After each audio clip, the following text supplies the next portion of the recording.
तर नमस्कार विद्यार्थी मित्रांनो, माझं नाव सूरज चव्हाण आणि मी पुन्हा एकदा तुमचं सर्वांचं स्वागत करतो मेगाबिट एज्युकेशन यवतमाळच्या युट्यूब चॅनलवर. तर विद्यार्थी मित्रांनो, आज मी तुमच्यासाठी सर्वात प्रथम तर तुम्हाला नवरात्रीच्या हार्दिक शुभेच्छा. आजपासून चैत्र नवरात्री सुरू झाली आहे आणि तशी आज एक गुड न्यूज पण मी घेऊन आलो आहे, ती म्हणजे SSC CHSL 2024 ची नोटिफिकेशन. CHSL म्हणजे होतं कंबाईन हायर सेकंडरी लेवल.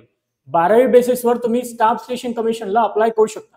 तर ज्या विद्यार्थ्यांचं जस्ट 12वी झालेलं आहे किंवा जे विद्यार्थी असे आहेत ज्यांचं ग्रॅज्युएशन व्हायचं आहे, तर ते सर्व विद्यार्थी या पोस्टला अप्लाय करू शकतात. यामध्ये नंबर ऑफ वॅकन्सी 3,500च्या पेक्षाही जास्त आहेत. तर या नोटिफिकेशन मध्ये आपण सर्व बघणार आहोत की तुमचं महत्वपूर्ण तारीखा काय राहील, कोणत्या तारीखा आहेत ज्यामध्ये तुम्ही अप्लाय करायला पाहिजे, नंतर तुमची शैक्षणिक योग्यता, तुमचं ग्रॅज्युएशन असायला पाहिजे, 12वी असायला पाहिजे किंवा एज्युकेशन क्वालिफिकेशन तुमचं बेसिकली काय काय असायला पाहिजे, परीक्षा फीस किती राहणार आहेत, एज क्रायटेरिया काय आहे, तुम्हाला पगार किती मिळेल आणि यासोबत तुमचं सिलेबस वगैरे काय आहे, या सर्व गोष्टी आपण या नोटिफिकेशनच्या व्हिडिओ थ्रू डिटेलमध्ये बघणार आहोत. तर व्हिडिओला शेवटपर्यंत बघत राहा म्हणजे तुम्हाला याबद्दलची कंप्लीट इन्फॉर्मेशन मिळत राहील. चला तर सुरू करूया आपण. एकदा फक्त मी नोटिफिकेशन तुम्हाला दाखवून देतो की नोटिफिकेशन आपल्याकडे कशा प्रकारची आहे. नोटिफिकेशन ही आहे तर आपली नोटिफिकेशन. याला मी थोडंसं झूम करून घेतो so that it will be visible for you guys. Okay, I hope की आता हे तुम्हाला व्यवस्थित दिसत असेल. तर स्टाफ सिलेक्शन कमिशन मिनिस्ट्रीच्या आतमध्ये ही बेसिकली पोस्ट असतं. तर याच्यामध्ये नंबर ऑफ डिफरंट पोस्ट आपल्याकडे आहे. तर सर्वप्रथम याच्यामध्ये आपल्याला दिलं आहे नोटीस. याच्यामध्ये काय आहे, 10+2 म्हणजे 12वी बेसिसवर तुम्ही या पोस्टसाठी अप्लाय करू शकता. त्यानंतर याच्यामध्ये काही इम्पॉर्टंट डेट्स आहेत. तर डेट्स आहे आपल्याकडे या प्रकारच्या, जसं इथे काय म्हटलं याने की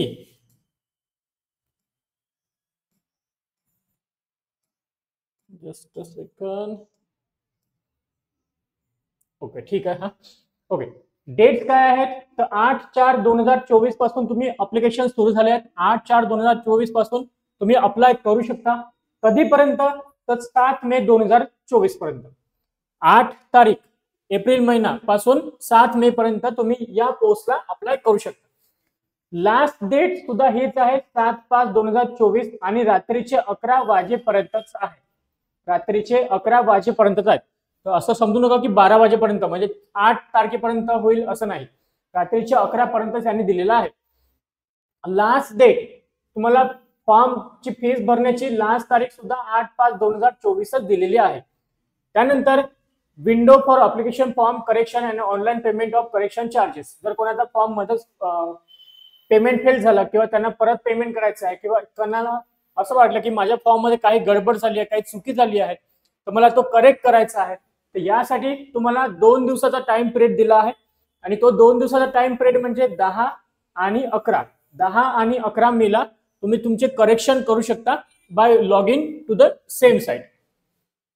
त्यानंतर याची जी टायर 1 एक्झाम आहे म्हणजे प्रिलिमिनरी एक्झाम आणि त्याला आपण म्हणू टियर 2 एक्झाम म्हणजे तुमची मेन्स एक्झाम. तर दोन्ही ऑनलाईन प्रकारेच राहील, कॉम्प्युटर बेस्ड तुमची टेस्ट राहील. तर जून किंवा जुलैमध्ये ही जी टायर 1 आहे, टियर 1 एक्झाम आहे किंवा प्रिलिमिनरी एक्झाम आहे, हे जून जुलै 2024 मध्ये होणार आहे.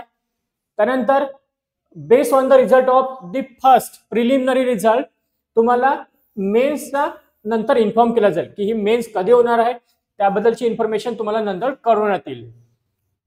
ठीक आहे. तर बघूया आणखी सोमन आपल्याकडे काय काय याने दिलेलं आहे. चला सोमन बघूया आणखी आपल्याकडे काय काय आहे. ओके, ऍक्च्युली ही पीडीएफ जवळपास 87 पेजेसची आहे. तर सर्व काही एक्सप्लेन करणं या व्हिडिओमध्ये पॉसिबल नाही आहे. मी इम्पॉर्टंट गोष्टी याच्यामध्ये तुम्हाला मेन्शन करून देतो, काय काय इम्पॉर्टंट गोष्टी आहेत. आणि याच्या व्यतिरिक्त जे पण बाकी गोष्टी आहेत ते तुम्ही नोटिफिकेशन मध्ये जाऊन चेक करू शकता. नोटिफिकेशनची कंप्लीट डाउनलोड करण्याची लिंक तुम्हाला डिस्क्रिप्शन मध्ये मिळून जाईल किंवा आमच्या टेलिग्राम ग्रुपला सुद्धा मिळून जाईल. ओके, याच्यामध्ये दिला आहे the staff selection commission will hold a competitive examination for recruitment of group C post. Group C post आहे याच्यामध्ये lower divisional clerk, junior secretarial assistant आणि डेटा एंट्री ऑपरेटर अशा वेगवेगळ्या वेरियस पोस्ट आहे. Ministries, department, office of the government of India and various constitutional bodies और statutory bodies हे आहेत government of India, ministry of इंडियाच्या याच्यामध्ये हे पोस्ट येतात. पोस्ट जसं सांगितलं आता, लोअर डिव्हिजन क्लर्क आहे, ज्युनियर सेक्रेटरियल असिस्टंट आहे, JSA त्याला म्हटलं जातं.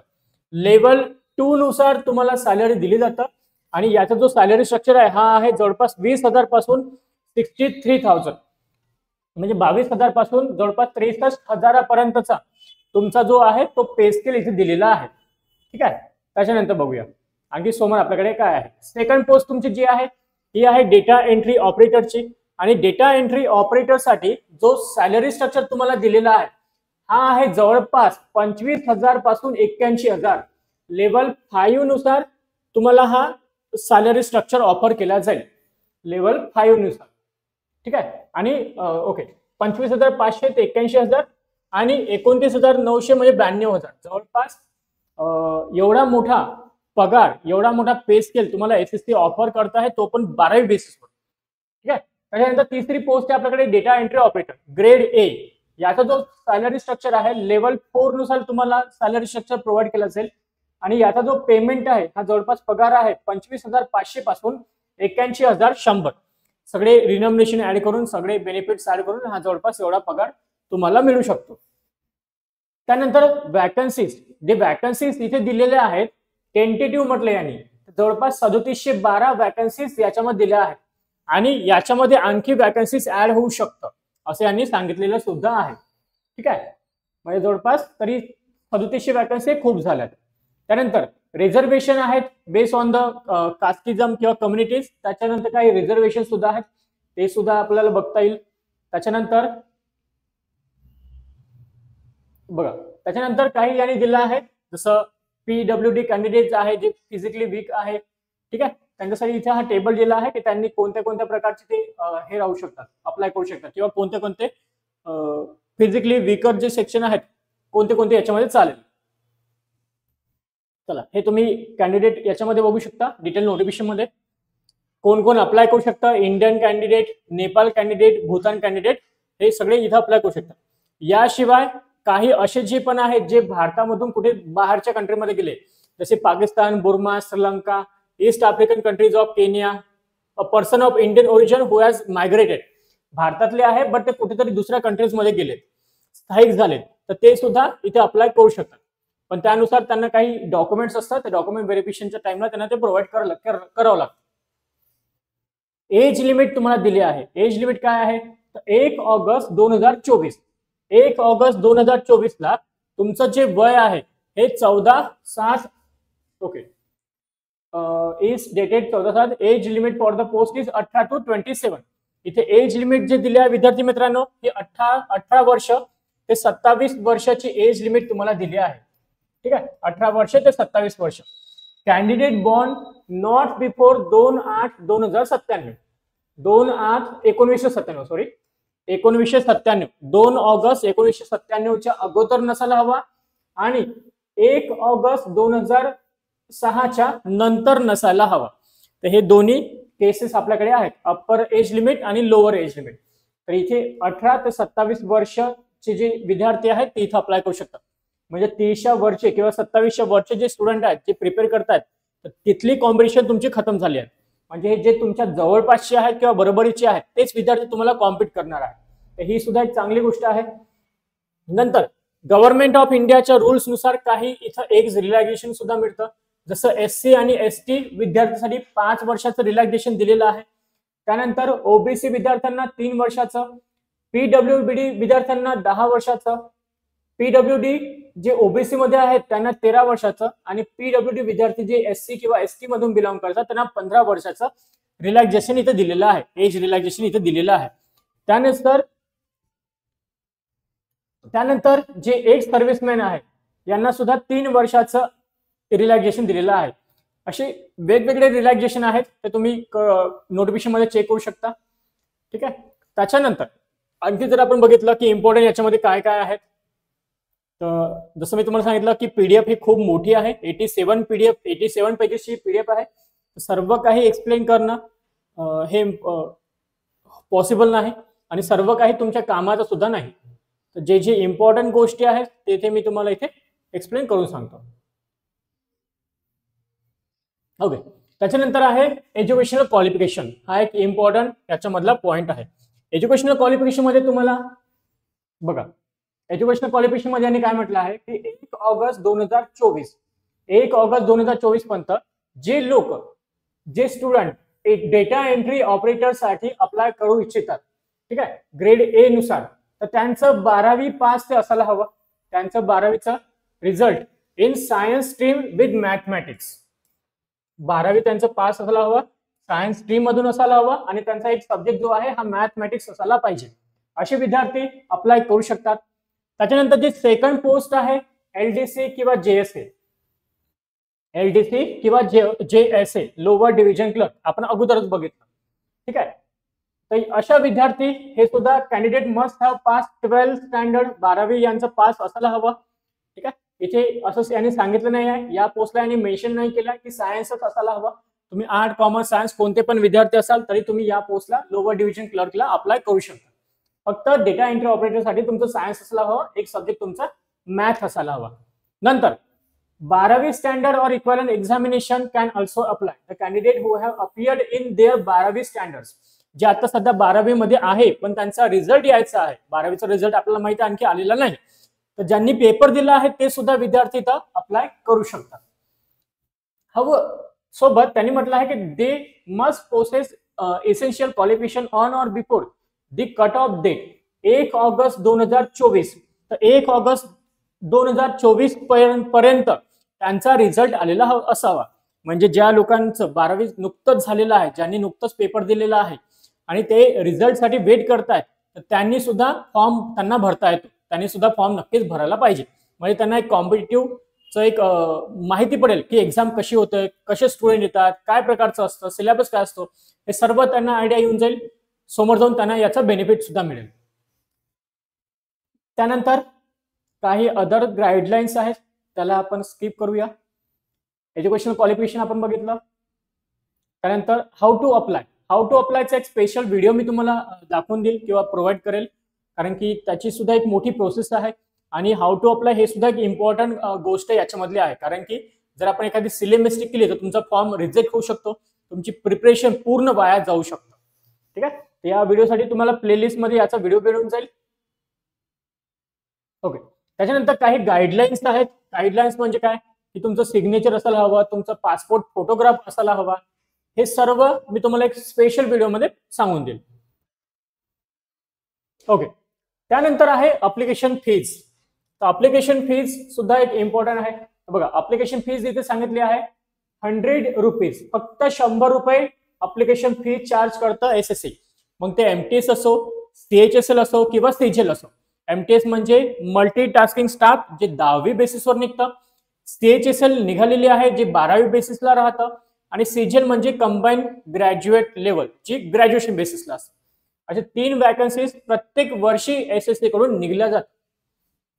आता women candidate and candidate belong to the schedule caste, SC category, PWD विद्यार्थी, एक्स सर्व्हिसमॅन यांना exempted from the payment of fees.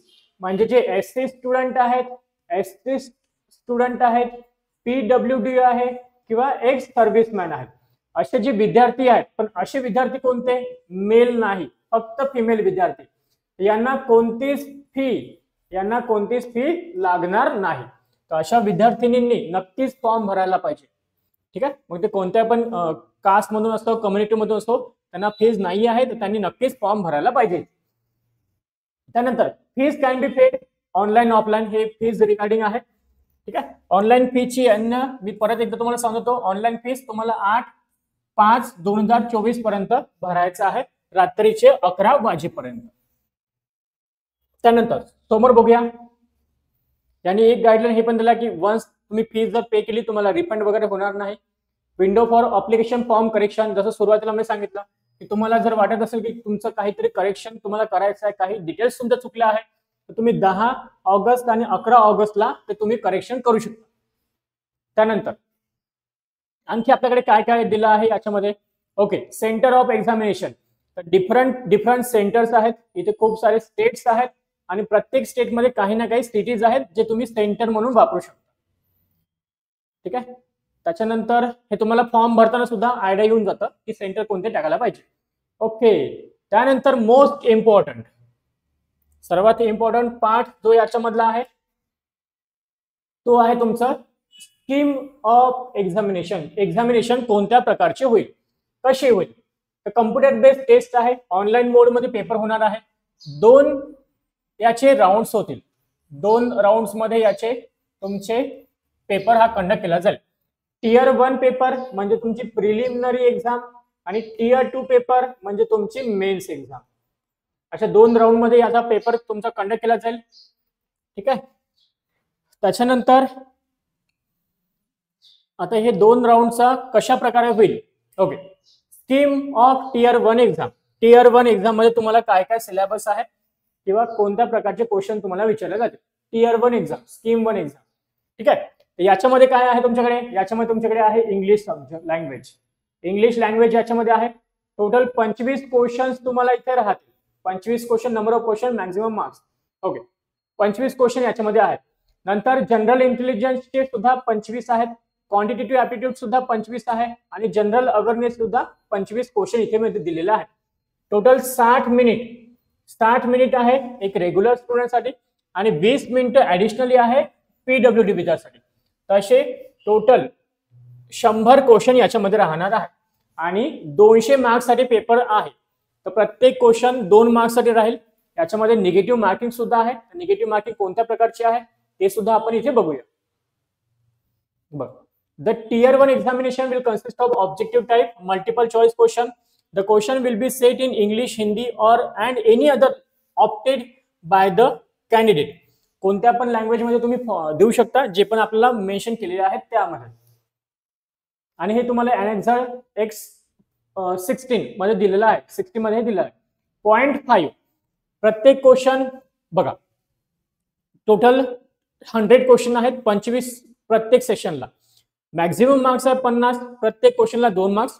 Negative marking आहे 0.5 ची म्हणजे 1/4 तुमचं निगेटिव्ह मार्किंग आहे. हा झाला तुमचा टियर 1 साठी. आता टियर 2 साठी काय आहे दादा, तर टियर 2 साठी मित्रांनो इथे आहे 2 सेक्शन. एक आहे सेक्शन 1 आणि नंतर आहे सेक्शन 2. तर सेक्शन 1 सेक्शन 2 कशा प्रकारचा आहे त्याला आपण इथे बघूया. बघा, सेक्शन 1 मध्ये काय आहे.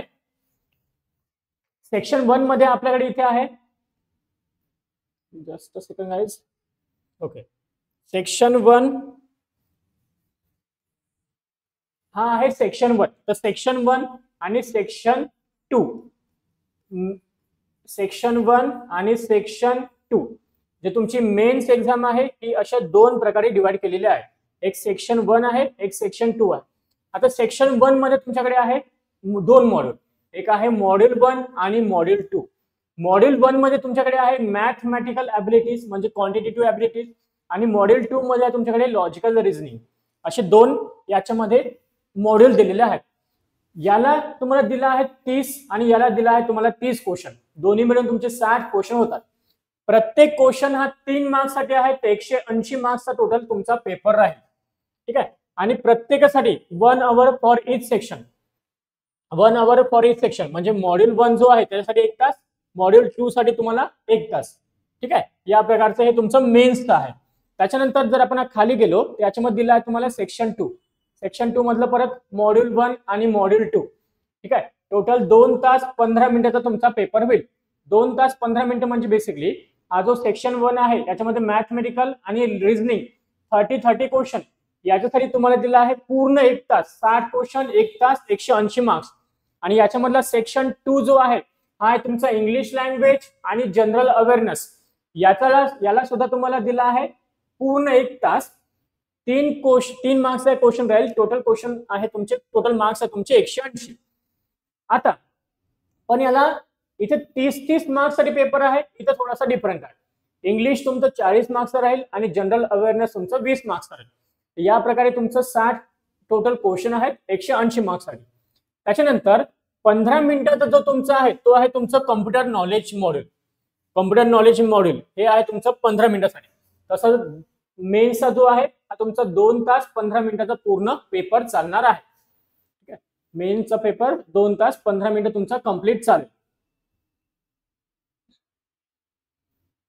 त्याच्यानंतर याच्यामध्ये आणखी एक पार्ट आहे, तो आहे तुमचा सेक्शन 2. याला आपण डिवाइड केलं सेक्शन 3, म्हणजे याला डिवाइड केलं आहे सेक्शन 3 मध्ये.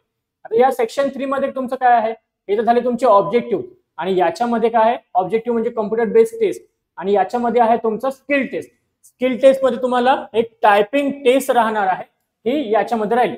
याच्यामध्ये नंबर ऑफ वर्ड्स वगैरे दिले आहेत, ते तुम्हाला कम्प्लीट पीडीएफ मध्ये मिळून जाईल. Skill test, typing test module हे आहे तुमचं सेक्शन 2 मध्ये. याच्यामध्ये जर आपण शॉर्ट मध्ये बघितलं तर यांनी दिलेलं पण आहे, tier 2 will include following 3 section having 2 modules each. पहिला सेक्शन मॉड्यूल 1, मॉड्यूल 2. मॉड्यूल 1 मध्ये ऍप्टिट्यूडचे क्वेश्चन, रिझनिंगचे क्वेश्चन 30. मॉड्यूल 2 मध्ये इंग्लिशचे क्वेश्चन 40 आणि जनरल अवेअरनेसचे क्वेश्चन 20. त्यानंतर तिसरा सेक्शन मध्ये तुमचा मॉड्यूल, त्याच्यामध्ये परत 2 मॉड्यूल, एक कॉम्प्युटर नॉलेज टेस्ट आणि एक स्किल टेस्ट और typing test. Depending on the position, कोणती पोस्ट आहे त्याच्यानुसार हे स्किल टेस्ट घ्यायची, ही टायपिंग टेस्ट घ्यायची, ते ठरवलं. ठीक आहे, असे 3 सेक्शन आहेत तुमच्या याच्यामध्ये. आणि it will be mandatory for the candidate to qualify all the section of tier 2. जर तुम्ही तिन्ही पण सेक्शन क्वालिफाय करत असाल तरच तुमचं सिलेक्शन होईल. एक जरी फेल झाला, 2 तुम्ही पास झाले, 1 फेल झाले, म्हणजे तुमचं डिस्क्वालिफिकेशन होणार. ओके, टायपिंग टेस्ट साठी यांनी काही जनरल इन्फॉर्मेशन तुम्हाला दिली आहे की टायपिंग टेस्ट मध्ये यांनी काय काय विचारलं आहे. तुम्हाला 3700 to 4000 keys depression will be given to each candidate who would enter the same in the computer. एक तुम्हाला कम्प्युटर स्क्रीन दिलं जाईल, तुम्हाला जवळपास तिथे 3700 ते 4000 शीटची तुम्हाला पेपर दिला जाईल, तो तुम्हाला तिथे टाईप करायचा आहे. असं स्किल टेस्ट मध्ये सुद्धा आहे, ही जी सेकंड पोस्ट आहे याच्यामध्ये सुद्धा तुम्हाला दिलेला आहे. 15 मिनिटची ही टेस्ट राहील. जवळपास याच्यामध्ये तुम्हाला 2000 ते 2200 कीज तुम्हाला टाईप करायचं आहे व्यवस्थितपणे. त्यानंतर टाईप जी आपली थर्ड आहे एलडीसी किंवा जेएसए, याच्यामध्ये जवळपास तुम्हाला 9000 कीज तुम्हाला एंटर करायचे आहेत. ठीक आहे, तर हे डिपेंड करतं तुमचं कोणती पोझिशन तुम्ही अप्लाय करताय. कुठे टायपिंग आहे, कुठे कम्प्युटर बेस्ड टेस्ट आहे, म्हणजे कम्प्युटरवर टाईप करायचं आहे, कुठे टाईपरायटरवर तुम्हाला टाईप करायचं आहे. त्यानंतर इथे दिला आहे तुम्हाला सिलेबस. हा अगेन एक इम्पॉर्टंट पॉइंट आहे याच्यामधला आहे. Syllabus, indicative syllabus tier 1. आता याच्यामध्ये इंग्लिश लँग्वेज आहे, जनरल इंटेलिजन्स आहे. इंग्लिशमध्ये काही टॉपिक्स दिले आहेत, इंटेलिजन्सचे तुम्हाला काही टॉपिक दिले आहेत, रिझनिंगचे. क्वांटिटेटिव्ह ऍप्टिट्यूडचे काही टॉपिक्स दिले आहेत, जसं number system, fundamental arithmetic operation, algebra, geometry, mensuration, trigonometry, statistical chart. त्यानंतर जनरल अवेअरनेस, करंट अफेअर्स आणि जीकेचे सुद्धा इथे तुम्हाला टॉपिक दिलेले आहेत. ठीक आहे, नंतर सिलेबस टियर 2 साठी again module 1 of section 1 mathematical abilities, तोच तुम्हाला परत दिला आहे.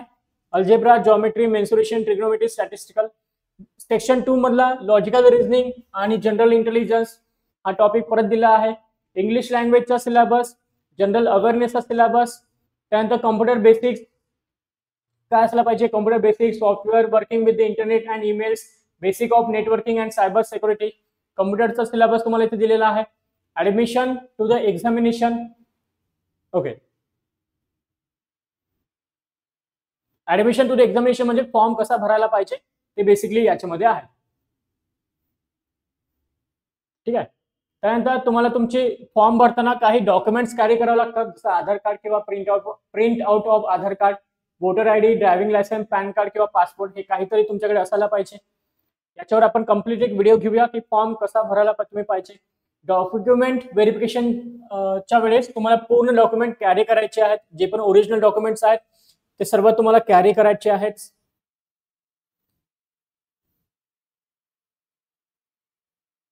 मिनिमम क्वालिफिकेशन मार्क्स हा सुद्धा एक इम्पॉर्टंट याच्यामधला आहे की जे आपण पेपर देणार त्याच्यामध्ये मिनिमम क्वालिफिकेशन मार्क्स किती आहे बघा. अनरिझर्व म्हणजे ओपन कॅटेगरीसाठी tier 1 examination and section 1, section 2 and module 1 of section 3 of tier 2 म्हणजे प्रिलिमिनरी राऊंड आणि मेन्स राऊंड याचे जे आहेत 30%, अनरिझर्व साठी, ओबीसी ईडब्ल्यूएस साठी 25% आणि ऑल अदर कॅटेगरीसाठी 20%. म्हणजे एससी, एसटी आणि पीडब्ल्यूडी, एसटी, एसटी, पीडब्ल्यूडी यांच्यासाठी जो आहे हा 20% क्रायटेरिया आहे, त्यांना 20% मिनिमम मिळाला पाहिजे. 25% ओबीसी आणि ईडब्ल्यूएस विद्यार्थ्यांसाठी आणि 30% ओपन विद्यार्थ्यांसाठी हा यांनी इथे क्रायटेरिया दिलेला आहे. पासिंग पर्सेंटेज क्रायटेरिया इथे दिलेला आहे. मेरिट लिस्ट नुसार हे तुम्हाला लिस्ट मिळून जाईल. That is the things after the examination. Okay, I don't think की आता काही इम्पॉर्टंट गोष्टी अशा आहेत. आपण फीज बद्दल बोललो, आपण डेट्स बद्दल बोललो, एलिजिबिलिटी क्रायटेरिया, एज बद्दल आपण बोललो आहे. इथे आता गाईडलाईन्सच आहेत मित्रांनो.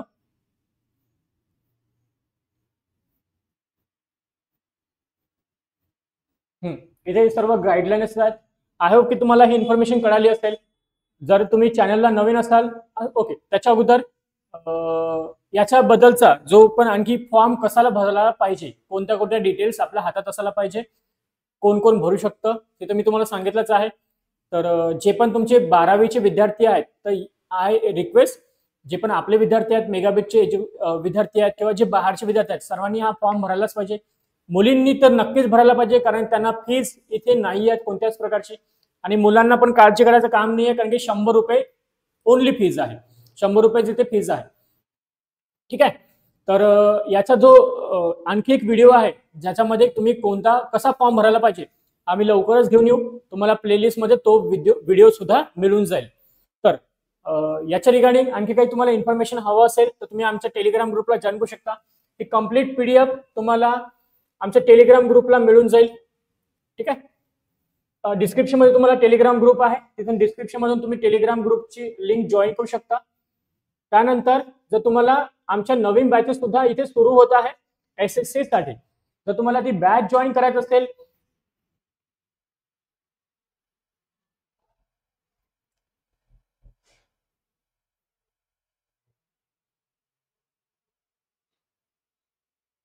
ओके,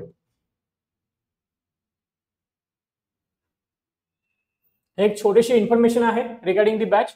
जर तुम्हाला बॅच जॉईन करायचं असेल तर तुम्ही हा जो कॉन्टॅक्ट नंबर आहे, आमची लवकरच बॅच चालू होणार आहे SSC CHS साठी. 15 एप्रिल पासून ही बॅच सुरू होईल.